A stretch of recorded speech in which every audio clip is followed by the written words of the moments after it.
Hello traders, welcome back to our channel. दोस्तों, आज की वीडियो में हम एक बढ़िया सा चार्ट सेटअप डिस्कस करने वाले हैं by using 4 hour candlestick chart. अगर आप ऐसे ट्रेडर्स हैं कि जो 15-20 दिन के लिए ट्रेड करके एग्जिट करना चाहते हैं, जहां पे छोटा सा स्टॉप लॉस लगाकर रिस्क रिवॉर्ड के साथ टारगेट पे एग्जिट करना पसंद करते हैं, तो ये वीडियो आपके लिए ही है। कभी कभी दोस्तों क्या होता है कि हम कोई भी स्टॉक का सिलेक्शन करते हैं तो लेट एंट्री हो जाती है, उसके वजह से स्टॉप लॉस दूर हो जाता है, टारगेट नज़दीक होता है, रिस्क रिवॉर्ड नहीं मिलता। कभी कभी ये भी सिचुएशन देखने को मिलती है कि हम अर्ली एंट्री करते हैं और अर्ली एंट्री के वजह से हमारा ट्रेड गलत जाता है और फिर स्टॉप लॉस हिट होता है। तो उससे बचने के लिए हम यहाँ पे एक पर्टिकुलर सेटअप डिस्कस करने वाले हैं, जहाँ पे हम 4 आवर के कैंडलस्टिक चार्ट का इस्तेमाल करेंगे। ये वीडियो आप पूरा देख लीजिएगा, स्ट्रैटेजी क्या है, किस तरह से ट्रेड करना है, आपको पता लग जाएगा। पहले हम यहाँ पे थोड़ा सा इंट्रोडक्शन देख लेते हैं और फिर आगे बढ़ते हैं। Most traders make 2 mistakes. Generally जो बिगिनर लेवल के ट्रेडर्स होते हैं वो 2 मिस्टेक्स करते हुए दिखते हैं। तो वो 2 मिस्टेक्स कौन से हैं? दे एंटर टू अर्ली और टू लेट। एक तो वो पर्टिकुलर ट्रेड में जल्दबाजी में जल्दी एंट्री कर लेते हैं, यानी कि कंफर्मेशन होता है तो वो कंफर्मेशन लेकर वो एंट्री नहीं करते, कंफर्मेशन से पहले ही एंट्री करते हो, स्टॉप लॉस हिट होता है। And they enter too late. कभी कभी ये भी सिचुएशन देखने को मिलती है कि स्टॉक ने कंफर्मेशन दिया है, अच्छा खासा दिख रहा है और स्टॉक ऊपर भी गया है, अभी ऊपर जाने के बाद एंट्री पे नहीं है, एंट्री से थोड़ा सा ऊपर गया है, तो वहां पे एंट्री करेंगे तो वो एंट्री लेट हो जाती है, क्योंकि वहां से स्टॉप लॉस का डिस्टेंस दूर होने वाला है। सेकेंड मिस्टेक ये भी देखने को मिलती है कि दे ट्रेड लो क्वालिटी सेटअप्स। दोस्तों, लो क्वालिटी सेटअप्स यानी क्या कि ऐसा स्टॉक कि जो अगर हम बाइंग साइड में ट्रेड ले रहे हैं बुलिशनेस का एक्सपेक्टेशन करते हुए, तो आपको अच्छा खासा ट्रेंडिंग स्टॉक में ही ट्रेड करना पड़ेगा कि जिसका लॉन्ग टर्म ट्रेंड भी बुलिश है और जिसका शॉर्ट टर्म ट्रेंड भी बुलिश है। अगर आप अच्छी तरह से चार्ट को नहीं देख पाएंगे और लो क्वालिटी के टेक्निकल स्टॉक्स में अगर आप ट्रेड करेंगे तो आपको सक्सेस नहीं मिलेगा। उसी के साथ जो भी स्टॉक फंडामेंटली स्ट्रांग होते हैं वो मे बी स्मॉल कैप हो सकते हैं, मिड कैप हो सकते हैं या तो लार्ज कैप हो सकते हैं, लेकिन फंडामेंटली स्ट्रांग स्टॉक है तो उस तरह के ही स्टॉक में हमें स्विंग ट्रेडिंग करनी चाहिए। अगर फंडामेंटली वीक स्टॉक रहेगा, टेक्निकली वीक स्टॉक रहेगा, तो उसमें ट्रेड करके कोई फ़ायदा नहीं होता। तो हमें पहले ऐसे ही स्टॉक ढूंढने चाहिए कि जो फंडामेंटली भी स्ट्रांग है और उसी के साथ टेक्निकली भी स्ट्रांग है। फंडामेंटली स्ट्रांग रहेंगे तो उसका एक बेनिफिट होता है कि अगर मार्केट में क्रैश आता है, पैनिक होता है, तो वो स्टॉक इतना ज़्यादा पैनिकली नीचे नहीं जाते, वो रिकवर भी होते हैं। लेकिन खराब स्टॉक रहेगा और पैनिक मोड में वो अगर नीचे भी जाएगा तो वो रिकवर होने के चांसेस कम होते हैं। तो उसके वजह से हमें लो क्वालिटी सेटअप में ट्रेड नहीं करना है, अच्छे खासे क्वालिटी के ही स्टॉक सिलेक्ट करने हैं स्विंग ट्रेडिंग करने के लिए। दोस्तों, अगर आपको स्टॉक मार्केट सीखना है तो Amazon पर जाकर आप हमारी बुक पढ़ सकते हैं या तो Udemy पे जाकर आप हमारे वीडियो कोर्सेज भी देख सकते हैं। अब ये सबसे इंपॉर्टेंट पॉइंट है, why the 4 our chart is special. तो 4 आवर का ही कैंडलस्टिक चार्ट क्यों इस्तेमाल करना है, उसके पीछे क्या रीज़न है, वो हम पहले यहाँ पे समझ लेने की कोशिश करते हैं। तो जो 4 आवर का चार्ट होता है वो perfectly sit in between daily chart and intraday chart. यानी कि ऐसे ट्रेडर्स कि जो इंट्राडे के हिसाब से पोजीशन बनाना चाहते हैं लेकिन उनको वहां पे बहुत सारा नॉइज दिखता है, वो सही लेवल पे पोजीशन नहीं बना पाते, तो उनके लिए इंट्राडे का चार्ट देखना बेहतर नहीं होता, क्योंकि वो टू नॉइजी होता है, नॉइज वहाँ पे बहुत सारा होता है, तो वो अच्छी तरह से सपोर्ट का आइडेंटिफिकेशन, रेजिस्टेंस का आइडेंटिफिकेशन भी नहीं कर पाएंगे। डेली चार्ट का अगर आप सिलेक्शन करते हो और उसके हिसाब से कोई ट्रेड सेटअप ढूंढने की कोशिश करते हैं तो बहुत टाइम पे ये देखने को मिल सकता है कि यहाँ पे लेट एंट्री हो रही है या तो थोड़ा सा उनको स्लो लग सकता है, क्योंकि जनरली क्या होता है कि डेली चार्ट पे जब भी हम देखते हैं तो क्लोजिंग बेसिस पे ब्रेकआउट मिलना चाहिए। तो जब भी क्लोजिंग बेसिस पे ब्रेकआउट मिलना है तो आज का दिन ट्रेडिंग सेशन खत्म होना चाहिए, वहाँ पे क्लोजिंग देखनी और अगले दिन में पोजीशन बनानी है। तो अगर ये ट्रेडर्स जो भी रहते हैं कैटेगरी के कि उनको अगर ये सेटअप स्लो लगता है तो वो भी इसके साथ ट्रेड नहीं कर पाएंगे।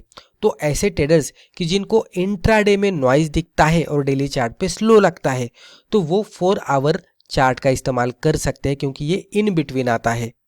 4 आवर का जब भी हम चार्ट इस्तेमाल करते हैं तो 4 आवर के चार्ट पे भी हमें ट्रेंड्स क्लियर देखने को मिलते हैं। ब्रेकआउट भी अच्छे खासे देखने को मिलते हैं, फॉल्स ब्रेकआउट होने की संभावना भी कम होती है। 1 आवर के टाइम फ्रेम पे, 2 आवर के टाइम फ्रेम पे मे भी कभी कभी ये देखने को मिलेगा कि ब्रेकआउट फेल्योर हो रहे हैं, या तो ब्रेकआउट होने के बाद कुछ घंटों में उसमें रिवर्सल बनता है।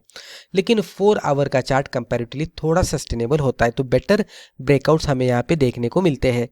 स्ट्रॉन्गर सपोर्ट एंड रेजिस्टेंस, जो 4 आवर के चार्ट पे आपको सपोर्ट एंड रेजिस्टेंस देखने को मिलेंगे तो वो स्ट्रॉन्गर भी होते हैं कंपेयर करेंगे 1 आवर और उसी के साथ 2 आवर के चार्ट पे। Earlier entries than the daily chart, दोस्तों यहाँ पे आपको अर्लियर एंट्री भी मिल जाएगी। डेली चार्ट पे आपको क्लोजिंग का इंतजार करना पड़ता है क्योंकि ब्रेकआउट क्लोजिंग बेसिस पे होना चाहिए। लेकिन 4 आवर के चार्ट पे आप रनिंग मार्केट में भी ब्रेकआउट ढूंढकर उसका फर्दर हाई ब्रेक होता है क्या वो देखकर वहां पे पोजीशन बना सकते हैं। और एक इसकी अच्छी बात है कि आपको वेट नहीं करना पड़ता, आप मार्केट आवर में ही डिसीजन ले सकते हैं। और यही बेसिकली रीजन है कि जो स्विंग ट्रेडर्स होते हैं वो 4 आवर चार्ट को फॉलो करते हैं। अगर आपको 4 आवर का चार्ट इस्तेमाल करके स्विंग ट्रेडिंग करनी है तो आप ये स्टेप्स को फॉलो कर सकते हैं। उसमें स्टेप 1 है फाइंड अ स्ट्रॉन्ग स्टॉक। जैसे कि हमने पहले आपको कहा कि ऐसा स्टॉक ढूंढना है कि जो टेक्निकली भी स्ट्रांग है और फंडामेंटली भी स्ट्रांग है। टेक्निकली आप higher top higher bottom pattern देख सकते हैं, उससे आपको पता लग जाएगा कि स्टॉक अप ट्रेंडिंग ट्रेड कर रहा है। फंडामेंटल भी आप देख सकते हैं किस तरह से उसकी अर्निंग आ रही है, और जो भी रहता है फंडामेंटल में डेट रेशो कैसा है, डिविडेंड मिलता है क्या, उसी के साथ नेट प्रॉफिट क्या है, ईबिटा क्या है, सब कुछ जितना भी हो सके तो वो भी आप देख सकते हैं। पी रेशो देख सकते हैं, राइट, मैनेजमेंट देख सकते हैं, बहुत सारा पॉइंट यहाँ पे भी आ जाता है। अगर स्टॉक आपको थोड़ा सा भी स्ट्रांग दिख रहा है फंडामेंटली और उसी के साथ टेक्निकली भी, तो उस तरह का स्टॉक आपको सिलेक्ट करना है। स्टेप 2 में आपको क्या करना है, आइडेंटिफाई द रेंज। ये सबसे इंपॉर्टेंट है कि रेंज का ब्रेकआउट जब भी होगा तभी स्टॉक एक मोमेंटम के साथ ऊपर जाएगा। तो जब भी हम 4 आवर का चार्ट इस्तेमाल कर रहे हैं तो हमारा एक्सपेक्टेशन क्या होना चाहिए कि एक 10-15 दिन में हमें एक 7 से 8% की मूव मिलनी चाहिए। कभी कभी हम 20 दिन तक भी इंतज़ार कर सकते हैं, क्योंकि हर एक स्टॉक उसी तरह का ही परफॉर्म करेगा ऐसा नहीं होता। कुछ स्टॉक कभी कभी क्या होता है कि थोड़ा सा स्लो हो जाते हैं और फिर मूवमेंट दिखाते हैं, तो उसके लिए भी हम थोड़ा सा फ्लेक्सिबल ड्यूरेशन रखेंगे। तो इस तरह से भी हम कह सकते हैं कि 15 से 20 दिन में 8 से 10% का अगर रिटर्न मिलता है तो अच्छी बात है, और छोटा सा स्टॉप लॉस लगाकर वो भी। तो एक मोमेंटम कैप्चर करने के लिए रेंज का बनना बहुत ज़रूरी होता है। रेंज इस तरह से रेक्टेंगल में बन सकती है या तो चैनल में बन सकती है, रेंज इस तरह से ट्रायंगल में बन सकती है, रेंज फ्लैग पोल के बाद ये फ्लैग बन रहा है उसके अंदर बन सकती है। तो रेंज कहाँ पे भी बन सकती है, लेकिन एक रेंज बननी चाहिए और उसका ब्रेकआउट मिलना चाहिए। तो रेंज के बाद wait for the breakout, and जो भी ब्रेकआउट मिलता है वो वॉल्यूम के साथ मिलना चाहिए। तो वॉल्यूम इज आवर कन्फर्मेशन। और जब भी ब्रेकआउट मिलता है तो ब्रेकआउट वाले कैंडल का जो भी हाई होता है तो वो हाई भी ब्रेक हो रहा है क्या, यानी कि इसके ऊपर जा रहा है क्या, तो वो भी देखना पड़ता है। जैसे ही ब्रेकआउट वाले कैंडल का हाई ब्रेक होगा हमें फर्दर कंफर्मेशन मिल जाएगा। अगर कोई स्टॉक हमारे ये सब क्राइटेरिया में आ रहा है तो एंट्री करने के लिए हमें क्या करना है, अबव ब्रेकआउट कैंडल हाई हमें एंट्री करनी है। उसी कैंडल के ब्रेकआउट वाले कैंडल के लो के नीचे स्टॉप लॉस लगाना है। आप ये स्टॉप लॉस क्लोजिंग बेसिस पे भी लगा सकते हैं 4 आवर के चार्ट पे ही, यानी कि 4 आवर की कैंडल जो भी स्टॉप लॉस है उसके नीचे जाकर क्लोज आउट देती है तो आप वहां पे क्लोज होने के बाद 4 आवर की कैंडल आप वहां पे एग्जिट कर सकते हैं। इस तरह से भी लगा सकते हैं, क्योंकि 4 आवर की कैंडल भी डेली कैंडल जैसी ही स्ट्रांग होती है। उसके बाद टारगेट अगर हम देखेंगे तो 1:2 का रिस्क रिवॉर्ड रेशियो के अकॉर्डिंग हम यहाँ पे टारगेट रखेंगे। यहाँ पे क्या करना है, टारगेट जब भी आता है तो पार्शियल प्रॉफिट बुक करना है और रिमेनिंग क्वांटिटीज को ट्रेलिंग बेसिस पे लेके जाना है, क्योंकि कभी कभी मोमेंटम इतना ज्यादा आपको देखने को मिलेगा कि रिस्क रिवॉर्ड रेशियो आपको कभी कभी 1:3, 1:4, 1:10 तक भी मिलने की संभावना होती है अगर मार्केट साथ दे और स्टॉक भी साथ दे। तो यहाँ पे हमने आपके सामने एग्जाम्पल ओपन किया है। यहाँ पे ये है 4 आवर का कैंडलस्टिक चार्ट। पहले अगर आप देखेंगे तो स्टॉक में गिरावट आ रही थी, यहाँ से स्टॉक ऊपर जाता हुआ दिखा, यहाँ पे कुछ तो हुआ है, उसके बाद ही मोमेंटम बना है। तो यहाँ पे क्या हुआ था एग्जैक्टली, डाउन ट्रेंड के बाद एक रेंज बनी थी और उसके लिए हमें यहाँ पे रेंज का आइडेंटिफिकेशन करना है। तो मैं रेंज मार्कआउट करके रखता हूँ। तो इस तरह से ये पर्टिकुलर रेंज में स्टॉक ट्रेड करता हुआ हमें दिख रहा है। तो इसको मैं थोड़ा सा अलग तरीके से ड्रॉ करता हूँ, यहाँ से इस तरह से। तो ये हमने किस तरह से रेंज मार्कआउट की, तो ये कैंडल का हाई ऊपर के लेवल पे, यहाँ पे भी कुछ टाइम स्टॉक रुका था, नीचे ये लो, राइट, और उसके बाद ये उसके नज़दीक आए थे। तो इसको पकड़कर हमने ये रेंज मार्कआउट की। रेंज मार्कआउट करने के बाद हमें एक अच्छी खासी बुलिश कैंडलस्टिक दिखनी चाहिए जो इसको ब्रेकआउट देगी अच्छे खासे वॉल्यूम के साथ, जो कि हमें यहाँ पे ये पर्टिकुलर कैंडल मिली है जिसने ब्रेकआउट दिया है ये रेंज को। अच्छी खासी बुलिश कैंडलस्टिक बनी है और नीचे वॉल्यूम भी आपको एक बढ़िया सा देखने को मिलेगा। जैसी ये सिचुएशन बनती है यही कैंडल के हाई के ऊपर हम एंट्री करेंगे, यही कैंडल के लो के नीचे हम स्टॉप लॉस लगाएंगे। जैसे कि मैंने कहा कि स्टॉप लॉस आप ट्रेडिंग बेसिस पे भी लगा सकते हैं, क्लोजिंग बेसिस पे भी लगा सकते हैं। ट्रेडिंग बेसिस में एक संभावना ये होती है कि स्टॉक अगर कुछ समय के लिए नीचे आएगा तो आपका स्टॉप लॉस ले लेगा और उसके बाद रिकवर करेगा, यहाँ पे स्टॉप लॉस हंटिंग होने की संभावना होती है। और अगर आप क्लोजिंग बेसिस पे स्टॉप लॉस लगाते तो स्टॉप लॉस हंटिंग नहीं होगी, लेकिन अगर नीचे जाकर क्लोज आउट देता तो लॉस थोड़ा सा ज़्यादा होने की संभावना होती है, क्योंकि कहाँ पे क्लोजिंग होगी ये हमें पता नहीं होता। तो ये दोनों भी तरफ ये मार्केट में रिस्क तो होने वाले हैं और इसको मैनेज करते करते ही ट्रेड करना है। और उसीलिए जैसे ही स्टॉक हमारी डायरेक्शन में जैसे ही जाता हुआ दिखता है, जैसे ही जाने लगता है तो हमें स्टॉप लॉस को शिफ्ट करना है। जैसे कि यहाँ से इसमें मोमेंटम अपसाइड में आता हुआ दिखा तो ये स्टॉप लॉस को हम यहाँ से उठाकर यहाँ पे नया स्विंग लो बन गया तो ये लेवल पे स्टॉप लॉस को शिफ्ट करेंगे। उससे क्या हो जाएगा तो लॉस कम होता जाएगा। अगर नीचे आकर ये हिट करेगा तो हमारा लॉस यहाँ पे कम होगा।